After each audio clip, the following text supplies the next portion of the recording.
दोस्तों, आज दुनिया भर के कई देश अंतरिक्ष में कई मिशन लॉन्च कर चुके हैं और अपने देश का झंडा गाड़कर फतेह हासिल कर चुके हैं। लेकिन आज भी जब अंतरिक्ष की बात होती है तो सबसे पहले जुबान पर चांद पर कदम रखने वाले पहले आदमी नील आर्मस्ट्रांग का नाम ही आता है। हम सब यह तो जानते हैं कि 16 जुलाई 1969 को नासा द्वारा लॉन्च किए गए अपोलो 11 मिशन सफलता प्राप्त करके एक बड़ी ऐतिहासिक जीत हासिल की थी।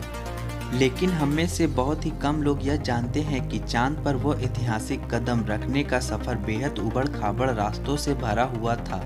तो चलिए जानते हैं आज की हमारी इस वीडियो में आखिर अपोलो 11 मिशन में भेजे गए एस्ट्रोनॉट के साथ ऐसा क्या हुआ जिससे आज भी कई लोग अनजान हैं। आज की वीडियो काफी इंटरेस्टिंग होने वाली है, तो इस वीडियो को अंत तक जरूर देखिएगा। 20 जुलाई 1969 इंसान ने चांद पर अपना पहला कदम रखकर इतिहास बनाया था और भविष्य में अंतरिक्ष तक पहुंच की संभावना के दरवाजे खोल दिए थे। नासा द्वारा लॉन्च किए गए अपोलो 11 21 घंटे 31 सेकंड तक चांद की सतह पर रहा और 24 जुलाई 1969 को वापस धरती में लौट आया।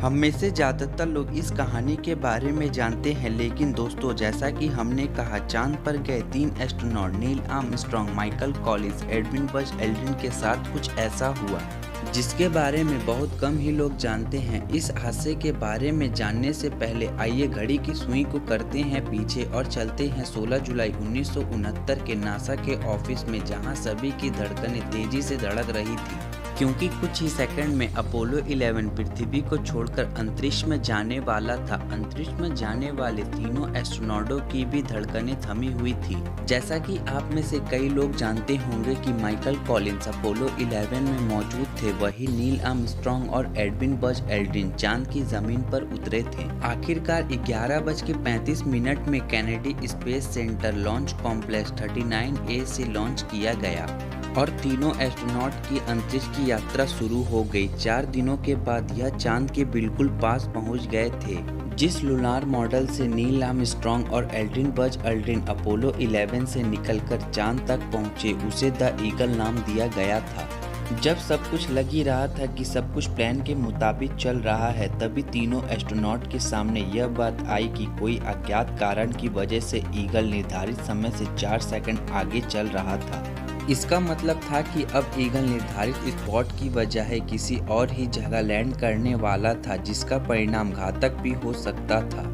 आप ही सोचिए, हम तो किसी अनजान जगह पर गुम हो जाएं तो पैनिक होने लगते हैं। यह तो चांद पर उतरने की बात थी, जहां चाहकर भी वह धरती से वह किसी भी प्रकार की मदद नहीं ले सकते थे।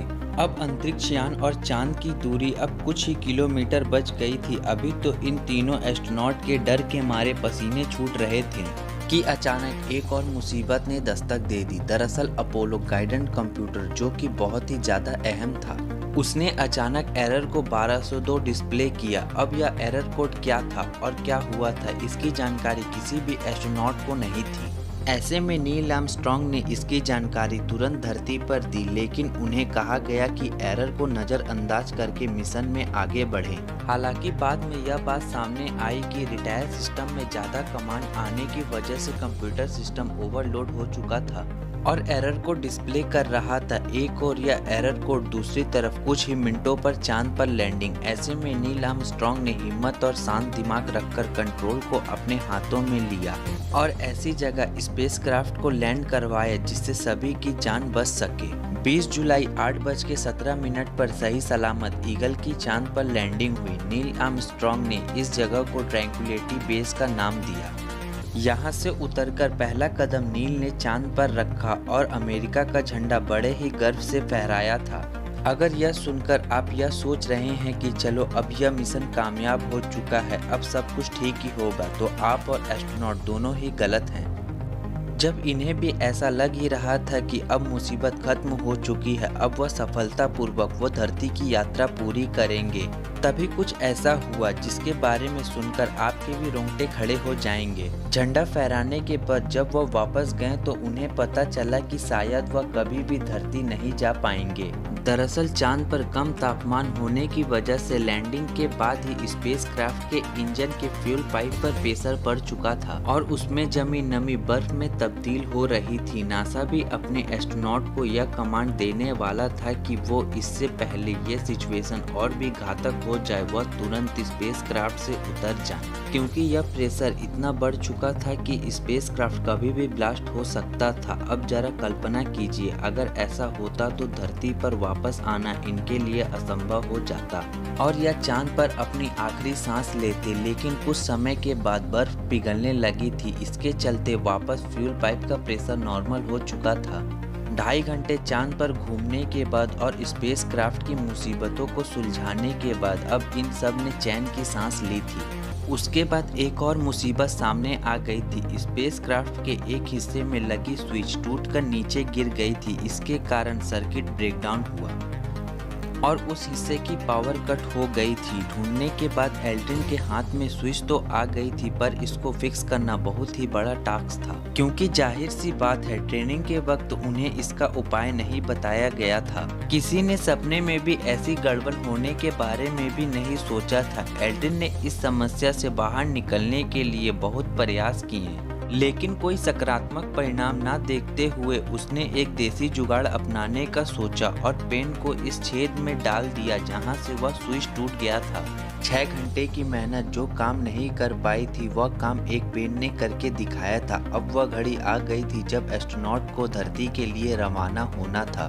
प्लान यह था कि कोलंबिया विमान जिसकी मदद से उन्हें वापस धरती पर आना था, उसमें मौजूद 2 मॉड्यूल्स, पहला कमांड मॉड्यूल जिसमें एस्ट्रोनॉट सवार थे, दूसरा सर्विस मॉड्यूल जिसमें चांद की सतह से लाया गया विमान का बाकी सामान था। इन्हें कोलंबिया की धरती में अलग अलग दिशा में जाना था ताकि दोनों आपस में क्रैश ना हो, लेकिन इनकी किस्मतों ने इन्हें एक और चुनौती दी। दोनों मॉड्यूल्स अलग अलग दिशा के बदले एक के पीछे एक तेजी से बढ़ने लगे। अगर यह एक दूसरे से ज्यादा करीब भी आ जाते तो एक बड़ा धमाका होना लाजमी था, लेकिन इतनी तेज रफ्तार से नीचे की ओर आने के बावजूद भी कुछ नहीं हुआ और दोनों ने बड़े ही आराम से प्रशांत महासागर में 24 जुलाई 1969 में लैंडिंग की और मिशन को कामयाब बनाया। आज हम जब भी इस कामयाब मिशन की बात करते हैं, ज़्यादातर हमारे जुबान पर यही तीनों एस्ट्रोनॉट का नाम आता है।